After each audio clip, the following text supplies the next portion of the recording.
इस वीडियो में मुझे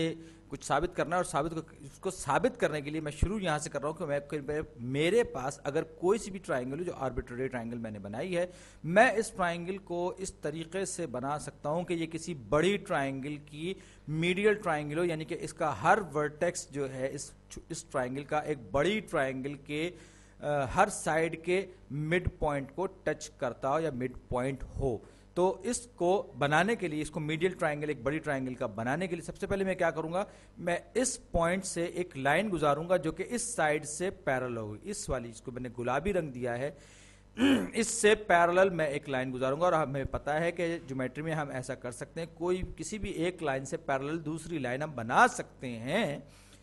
अब आप जरा गौर से देखिए, तो माजरत के साथ मेरी खांसी आ रही है। ये मैंने एक लाइन बनाई जो कि ट्रांसवर्सल का काम कर रही है इन दोनों पैरेलल लाइंस के दरमियान। जब ट्रांसवर्सल की हम बात करते हैं तो ये एंगल और ये अल्टरनेट इंटीरियर एंगल इस लाइन का, ये आपस में बराबर होंगे, और ये एंगल और इसका अल्टरनेट इंटीरियर एंगल, ये वाला, ये दोनों आपस में बराबर होंगे, यानी कि कॉन्ग्रुएंट होंगे। अब हम दूसरी साइड की तरफ आते हैं। ये जो है, ये हमारी दूसरी वाली साइड है और ये हमारा पॉइंट वर्टेक्स है। अब मैं एक और पैरेलल लाइन ले रहा हूं जो कि इस साइड से पैरेलल है और दूसरे वर्टेक्स से गुजर रही है, यानी ये दोनों लाइनें आपस में पैरेलल हैं। ये साइड और ये लाइन आपस में पैरेलल है। अब एक बार फिर अल्टरनेट इंटीरियर एंगल को हम अगर इस्तेमाल करेंगे तो हमको पता चलेगा कि ये वाला जो एंगल है, ये वाला एंगल जो कि हम इसको कहेंगे कि ये ऑरेंज एंगल हमने इसको बनाया, और ये वाला एंगल जो कि दोनों आपस में एक दूसरे के इंटीरियर एंगल्स हैं, वो आपस में बराबर। इसी तरीके से ये जो है, ये करस्पॉन्डिंग एंगल हैं दोनों लाइंस के, ये आपस में बराबर के ट्रांसवर्सल से बनने वाले। इसी तरह से अगर हम इसको देखें गौर से, इस लाइन को और एक पॉइंट यहां लें, यहां से हम एक बार फिर वही जो हमने पहले किया था कि हम एक पैरेलल लाइन बनाएंगे, जो कि हम हमेशा कर सकते हैं ज्योमेट्री में, मैंने पहले भी कहा था। तो ये और ये दोनों आपस में पैरेलल होंगी, यानी कि पीली लाइंस आपस में पैरेलल होंगी, ये साइड और ये लाइन आपस में पैरेलल होंगी। अब इस सूरत में क्या है, अगर हम इसको ट्रांसवर्सल के तौर पर ले सारी लाइन को, तो ये एंगल और दूसरा वाला एंगल, क्योंकि ये करस्पॉन्डिंग एंगल हैं ट्रांसवर्सल के वजह से बनने वाले, ये एंगल्स आपस में बराबर होंगे। और अगर मैं इसकी बात करूं तो इसका करस्पॉन्डिंग एंगल ये होगा, यानी नीला एंगल जो है वो उसके बराबर होगा दूसरे नीले एंगल के। इसी तरीके से अगर मैं इस पे बात करूं, इस पॉइंट पे बात करूं, इस पिंक लाइन की बात करूं, तो ये दोनों पिंक लाइंस को अगर आप गौर से देखें तो ये जो पीली लाइन है, ये इनके लिए ट्रांसवर्सल का काम करें तो ये एंगल और ये एंगल आपस में बराबर होंगे, क्योंकि ये पीली लाइंस हैं, ये दोनों की दोनों आपस में पैरेलल, बल्कि यूं कहें कि दोनों पीली की पीली लाइंस आपस में पैरेलल हैं, तो ये एंगल और ये एंगल आपस में बराबर होंगे, ये गुलाबी लाइंस की वजह से बनने वाले। तो अब हमने ये सारी की सारी तकरीबन मार्किंग कर ली है, बस एक एंगल हमारा रह गया है। तो ये जो एंगल है, ये दो हरी वाली जो पैरेलल लाइंस हैं, अगर आप देखें तो पीली लाइन इनके लिए एक ट्रांसवर्सल का काम कर रही है। तो ट्रांसवर्सल में ये एंगल आपने देखा कि ऑरेंज एंगल है, जिसकी मेजरमेंट कुछ भी हो सकती है। तो ये एंगल और ये दोनों के दोनों एंगल्स क्योंकि करस्पॉन्डिंग एंगल्स हैं, तो ये भी आपस में बराबर होंगे। तो आप गौर से देख सकते हैं कि यहां पर हमारे पास 1 2 3 4, हमारे पास 4 ट्राइंगल्स आ गई,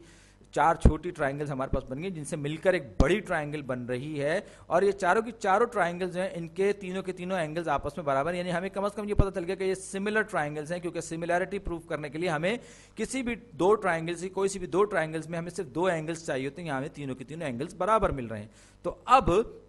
जो मैं अब थोड़ा सा और बात करूंगा, इसको कॉन्ग्रुएंसी की तरफ लेकर जाऊंगा। तो अगर मैं इस लाइन की बात करूं तो ये दोनों ट्राइंगल्स में कॉमन है, दाएं और बाएं वाली में,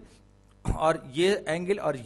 ऑरेंज और ग्रीन एंगल्स की मेजरमेंट भी आपस में बराबर है। तो हम angle side angle postulate of congruency इस्तेमाल करते हुए हम कहेंगे कि ये दोनों ट्राइंगल्स आपस में कॉन्ग्रुएंट है, यानी कि इससे सिमिलर नहीं है बल्कि कॉन्ग्रुएंट भी है। इसी तरीके से ये वाले ग्रीन साइड को अगर मैं देखूं तो ये इन दोनों लेफ्ट और ये मिडिल वाले ट्राइंगल के दरमियान है, तो ये साइड जो है ये कॉमन होने के से बराबर होगी। फिर ऑरेंज और ब्लू एंगल्स के दरमियान, ऑरेंज और ब्लू एंगल्स दोनों के दोनों जो है वो कॉमन है, तो एंगल साइड एंगल कॉन्ग्रुएंसी के हिसाब से ये दोनों ट्राइंगल्स भी आपस में कॉन्ग्रुएंट होंगे। अब ये गुलाबी लाइन के ऊपर देखो, ये गुलाबी लाइन जो दरमियान वाली और नीचे वाली जो ट्राइंगल है, इनमें कॉमन है, एक साइड कॉमन है, ग्रीन और ब्लू एंगल्स जो हैं उनके दरमियान ये साइड है, तो एंगल साइड एंगल कॉन्ग्रुएंसी को इस्तेमाल करते हुए, यानी कि ग्रीन एंगल पर्पल साइड और blue angle angle side angle congruency को इस्तेमाल करते हुए ये चारों की चारों ट्राइंगल्स आपस में कॉन्ग्रुएंट हो गई। तो अब अगर आप जरा गौर से देखें तो ये जो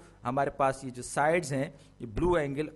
ग्रीन एंगल, हम ये देख सकते हैं कि ब्लू और ग्रीन एंगल के दरमियान जितनी साइड्स होंगी इन चारों की चारों ट्राइंगल में सबके सब बराबर होंगी। तो ब्लू और ग्रीन एंगल के दरमियान ये गुलाबी साइड है, यहाँ पर देखें ब्लू और ग्रीन एंगल के दरमियान ये साइड है, इसको हमने मार्क कर दिया। इसी तरीके से यहाँ पर ये गुलाबी, ये ब्लू और ग्रीन एंगल के दरमियान जो साइड है वो, इसी तरह से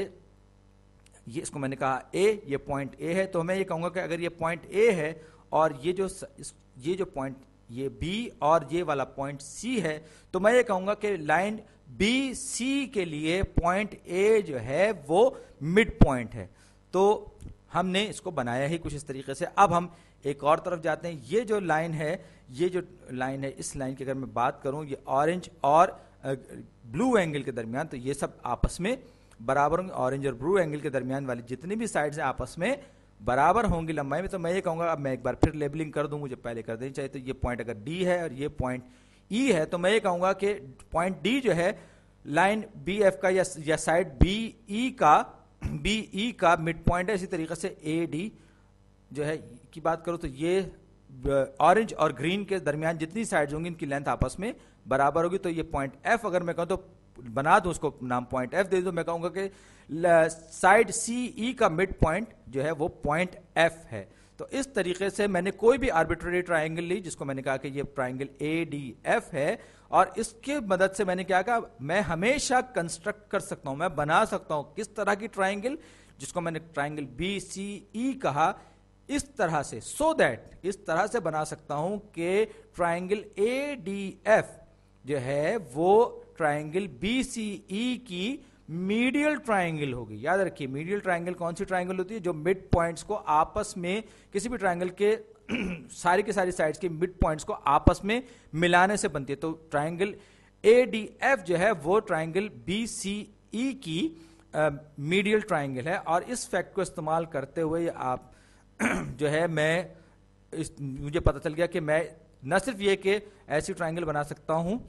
जो कि मीडियल हो, बल्कि साथ ही साथ एक दिलचस्प बात और है जो इस वीडियो का असल मौजू है। अगर मैं इस पॉइंट ए से इस साइड डी एफ पर एक परपेंडिकुलर गिराऊं या यूं कहें कि अल्टीट्यूड गिराऊं, इसी तरीके से साइड डी से ए एफ पर एक परपेंडिकुलर ड्रॉप किया और पॉइंट एफ से साइड ए डी पर मैंने एक और परपेंडिकुलर ड्रॉप किया, तो ये मैं कहूंगा कि ये सारे के सारे जो परपेंडिकुलर्स हैं ये आपस में, यानी कि अल्टीट्यूड्स जो हैं ये कंकरेंट होंगे। कंकरेंट होने के साथ साथ क्या है कि ये परपेंडिकुलर बाइसेक्टर भी होंगे उस बड़ी ट्राइंगल का, कि जिसका मैंने इस ट्राइंगल को मैंने मीडियल ट्राइंगल बनाया है। तो अब ये जो परपेंडिकुलर मैंने ड्रॉप किया था, ये पॉइंट एफ से लाइन ए पे अगर मैं इसको आगे बढ़ाऊं तो ये दरअसल आप गौर करें, ये 90 डिग्री का एंगल और ये भी 90 डिग्री का एंगल। साथ ही साथ अगर मैं यहां से बात करूं तो ये देखिए आपके सी ई का ये मिड पॉइंट भी है पॉइंट एफ, यानी कि ये इसका परपेंडिकुलर बाइसेक्टर पॉइंट सी, ये जो है ये परपेंडिकुलर बाइसेक्टर है लाइन सी ई का फॉर ट्राइंगल बी सी ई का परपेंडिकुलर बाइसेक्टर भी है। इसी तरीके से ये दूसरा परपेंडिकुलर बाइसेक्टर अगर मैं देखूं तो ये भी आप गौर कीजिए कि ये भी 90 डिग्री के एंगल पर है, 90 डिग्री के एंगल पर है, और ये दोनों लाइंस आपस में पैरेलल हैं। तो ये जो पॉइंट है पॉइंट डी से चलने वाला जो पॉइंट, जो कि मैंने इसको परपेंडिकुलर के तौर पर गिराया, ये सिर्फ परपेंडिकुलर नहीं है बल्कि ये परपेंडिकुलर बाइसेक्टर है किस लाइन का, लाइन बी ई का। इस तरीके से मैं इसको देख सकता हूं। इसी तरह से पॉइंट ए से यहां गिरने वाला जो अल्टीट्यूड है वो परपेंडिकुलर बाइसेक्टर भी है किसका, साइड बी सी का। तो ये भी परपेंडिकुलर बाइसेक्टर है। और अब देखिए तो ये तीनों के तीनों परपेंडिकुलर बाइसेक्टर्स किसी एक मुकाम पर आपस में एक दूसरे को कट कर रहे हैं, या हम ये कहते हैं कि ये कंकरेंट हैं, यानी कि मीडियल ट्राइंगल के जो मिड पॉइंट्स या यूं कह के अल्टीट्यूड्स जिस मुकाम पर तो कंकरेंट होते ही होते हैं, लेकिन साथ ही साथ वो परपेंडिकुलर बाइसेक्टर्स का कॉमन पॉइंट ऑफ इंटरसेक्शन भी होते हैं, यानी कि वो कंकरेंट होते हैं। और यही बात मुझे इस वीडियो में साबित करनी कि ये जो ट्राइंगल है इसके सारे के सारे जो पॉइंट्स हैं वो कंकरेंट होते हैं, यानी एक ही पॉइंट पर एक